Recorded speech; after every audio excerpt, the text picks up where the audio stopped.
So here for the third segment, we are going to talk about the draft picks and the draft targets for the Hawks and for the Habs. We're going to start with the Hawks. And still, since you're a Hawks fan, you know the team, you know the prospect pool, you know basically everything about them. So tell us a little bit about who you think they should target at number 3 and I think it's 25, the other pick, right? Yep, yep. Yeah, And exactly. for number 3, I think it's going to be between James Haggins, Porter Martone, Caleb Desnoyers, Anton Freinel, and my dark horse is Jake O'Brien, the Brantford Bulldog.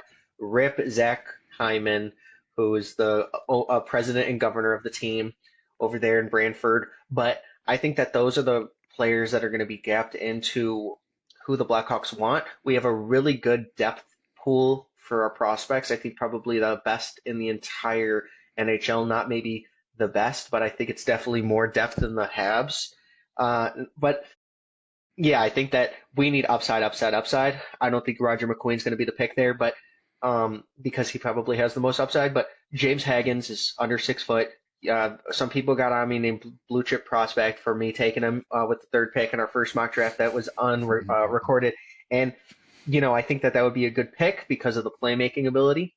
Yeah. However, I think Porter Martone would be a fantastic option, and Caleb Desnoyers being compared to Captain Sirius, who just said he was going to try to come back to the NHL. That's so awesome. I think it would be cool to bring him back, Caleb Desnoyers, in that. So, who do you think should be Well, yeah, the Blackhawks pick? I think the perfect fit, like there's no perfect answer because I think they do need like a solid center with some size, at least for the second line. I think there's a fair chance that Connor Bedard will stay the first line center. I don't think he's going to be moved to the wing. Like his face off are getting better, engagement is getting better, and he's going to grow. He's a smaller kid. He's a very young kid too, so I think he's going to be fine at center. I don't think that's really an issue. So they have two ways they can go about it. They can get a second line center, like a Caleb Desnoyers, Anton Frundel, if that's what they want, and or a McQueen. But I think at that point, you just go with the highest upside type of guy to match with your Connor Bedard. That's going to be your first line center.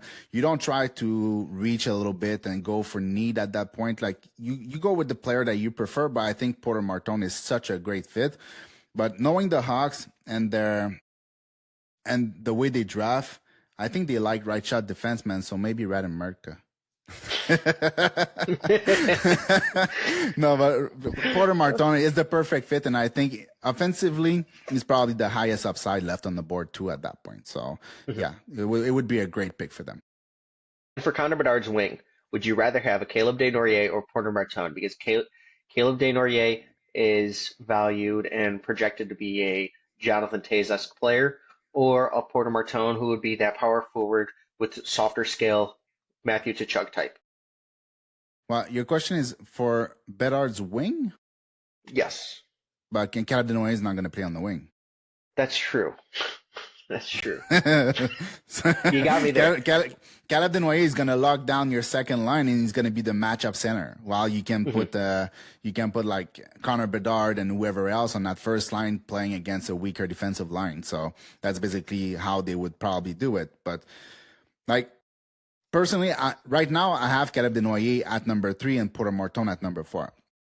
But they're in the same tier and they just bring different stuff. So I think Porter Martone is probably a great fit to play with Connor Bedard because he's going to open space. And because like I said earlier, I don't know if you were recording when I said that, but like out of his 40, he scored 41 goals, including the playoff in the OHL this season. And out of those 41 goals, 29 of them came from the low slot. So we're not talking like high between the dots or something like that. We're talking low slot. So that is dangerous. Like the guy has soft hands, he has high IQ, he has a good shot, and he's always around the net. He's trying, he's always bouncing on second chances. And when it's not a second chance, well, he can bury the first chances too because he has such a great catch and release, and he's always around the net using his hands trying to score. So if you can have a guy that can open the space, can score, he's also he's a very good playmaker. He's probably a better playmaker than a scorer.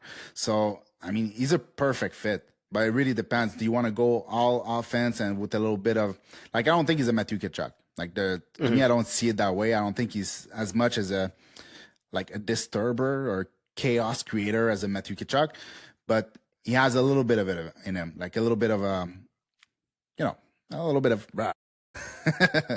which Denoy doesn't really have. So it really depends what you want. You want to lock down your second line, or you want somebody to play with Bedard? Great answer. That was absolutely great. You definitely got on me. Like, I totally agree. Caleb Desnoyers is not a winger. Yeah, you were right. So that's 1 point blue chip prospect, 0 for prospect on. But for the Habs, who are your targets? And don't Aren't get you into doing the 25th pick first? Oh shoot, yeah, I'm terrible. Yeah, 25th That's pick, okay. of course. Vas Yes. You do Vaslav 25th pick, Nesterov. and even there, you have also the 34th that's just right Yep. behind, so we can Yeah, we could touch on that too. Yeah. Yeah, Vaslav Nesterov. I really want this kid, 6'5". Yeah. Probably better than Ivan Ryabkin this year. I think that he has a ton of upside. He had 4 brothers that played hockey. One of them was drafted in the 3rd round of the Red Wings. I think that this guy is just what the Blackhawks need. Upside, upside, upside. I think if Braden Coots falls this far, you pick him.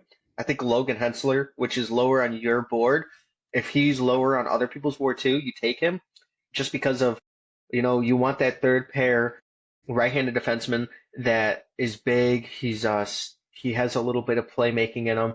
He has an offensive upside. He was the youngest player on his team. I feel like Logan Hensler would be a good fit because defensemen are going to take 2 to 3 years out. If something happens to Sam Renzel and Artem Levshunov and they want to leave or something happens, you need more prospects in your system. I think Logan Hensler would just be somebody that would fall and you could get him. I like Milton Gastrin at 25 a lot. I think that he would just be one of a third line player with upside, with top 6 upside. We just need that. We need players that are going to play so that you could potentially trade some of these prospects and picks because we have 12 in the first 3 rounds until 2027. That's crazy. Just take the highest upside available.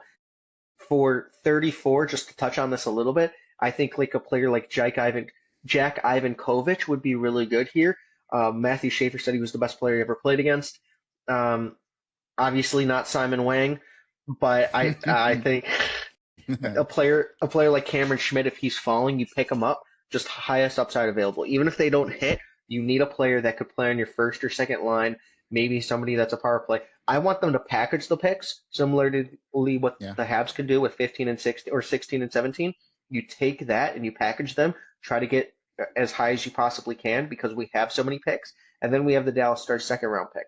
So we already have a second round pick and an early third, which is basically a late second.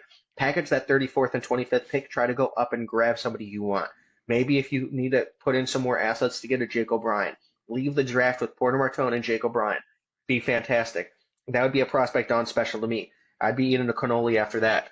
But if you're talking about some player like Mason West as well and a Shane Van Stogge, we don't have that. We need someone that can bring the punch, that is heavy, that might not get you the most point production, but is going to beat the living heck out of you during the playoffs. So, and Cole McKinney is going to be my last pick there. Really like this kid. He was very high on my board in summer scouting. Kind of fell a little bit with William Moore. I think both of those players are very good. I don't know if William Moore would fit on our team. Even though he's 6'2", 174 pounds, he's just not like maybe he's already taken. I actually think that he's going to go in the first round. So I'm not going to say him at 25 because I think that's too high, but 34, in my opinion, is too low. So I'm going to say Cole McKinney here too. I would love to hear your thoughts. I agree with the Vaclav Nestrasil at 25. I think, like you said, you go for upside. If there's a player like maybe Malcolm Spence who could be available, you go with Malcolm Spence. But I disagree with the Logan Hensler because of the fact that you already have Sam Renzel and Levshunov, who are going to be both top 4 defensemen. Like there's a fair chance that Logan Hensler is a top 4 defenseman. I don't think you want to use a first round pick to grab somebody to play on your third pair when you can use like second and third and fourth round pick to do that, or you can use a free agency or the trade market to do that. Like at that point, don't waste a 25th overall pick to get a third pair defenseman unless there's something special about him. But it's like I don't think there's anything special about like Hensler. He's good, but I think I wouldn't do it. I think Vaclav Nestrazel is probably the best pick possible here. Mm-hmm. If I look at my list, honestly, for players that could be in the first round, there's Vaclav Nestrazel. That's basically it. And or it could be a Milton Gastron too, another player that has some size, probably not the same type of upside, but I think he can play in the middle six, and that's usually what you get when you're around the 25th. Yes, Nestrazel has more upside, but there's more uncertainty with his game. Like Milton Gastron will probably play. It's just maybe he won't end up as high, but we don't know how high Nestrazel is going to end up. And for the 34th pick, I would not go with a goalie, but I don't know the goalie situation that much. And didn't you just grab Carter Hart or something like that? Or no, what's a? It was Spencer Knight. I was being mixed up a little bit. Not the same guy. But yeah, so you just got Spencer Knight. Like, I would try to bet on that and the other goalie that you took in 2023. Adam Guyan, 35th overall, and then Drew Comesso, who was 46th. I think I see big things with Drew Comesso. Adam Guyan, we should not have drafted. I was rooting for Michael Harabel and Jacob Fowler because not at the second round, because Nathan Grav was on Jacob Fowler from the start, and I started watching. I was like, this guy's really good. I did not think that he was a second round, like a top second round pick, but we had so many. I thought it was going to be either one of those two goalies. Not that I called Jacob Fowler because I didn't. I didn't think he was going to be this good, but Adam Guyan, like he was not. He was undrafted the year before. I do not like using those picks on players. And the reason why I wouldn't go with Ivan Kovic or something like that at number 34 is that I think he will be available later in the draft. So if you have your third round pick, that's a high third round pick, right? Then maybe he's going to be available then, and if he's not, and the Stars pick too, if he's not, there's other goalie that projects similarly. So it's not like Ivan Kovic is a world breaking machine. He's still a 5'11" like goalie. Like there's a chance he make it, but there's also a fair chance that he doesn't make it at all. Totally. There's that. So I would go with still forwards, but still forwards with size. So any one of like Vanzaghi, like you said, or Will Horkoff is a player that I would like there too. I think he has good skills. If Jack Nesbitt hasn't been taken, I think you jump on Jack Nesbitt at 34, but I think he will be taken by then. I think players with size that also have skills like Vanzaghi, it would be a good pick for the Hawks here. Was great. That was great. Will Horkoff had an incredible season with Michigan based on how big he is too. So I like that you said that.